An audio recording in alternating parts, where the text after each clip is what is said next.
వచ్చి యేసుక్రీస్తుని చూశారు.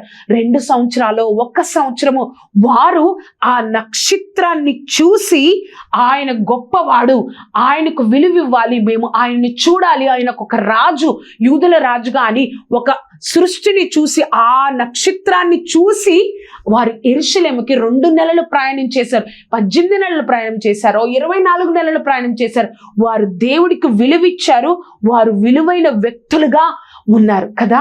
మనము కూడా మన జీవితంలో ఎంతగా ఈ లోకానుసారంగా నువ్వు హెచ్చింపబడ్డా, ఎంతగా ఈ లోకానుసారంగా ధనము కలిగి ఉన్నా, పలుకుబడి కలిగి ఉన్నా, ఎంతగా నువ్వు ఈ లోకంలో ఎంత గొప్పగా నువ్వు నేను ఉన్నా కూడా నువ్వు దేవుడికి విలువిస్తేనే ఈ లోకంలో నీకు విలువ ఉంటుంది అని నువ్వు నేను గ్రహించాలి. నేను ఈ లోకంలో నేను సంపాదించుకున్నానే అని నువ్వు అనుకుంటావేమో, ఆ విలువ వ్యర్థమైనది. కానీ నువ్వు దేవుడికి విలువిస్తావా, దేవుడు నీకు విలువిచ్చేటట్లుగా దేవుడు కార్యం చేస్తారు.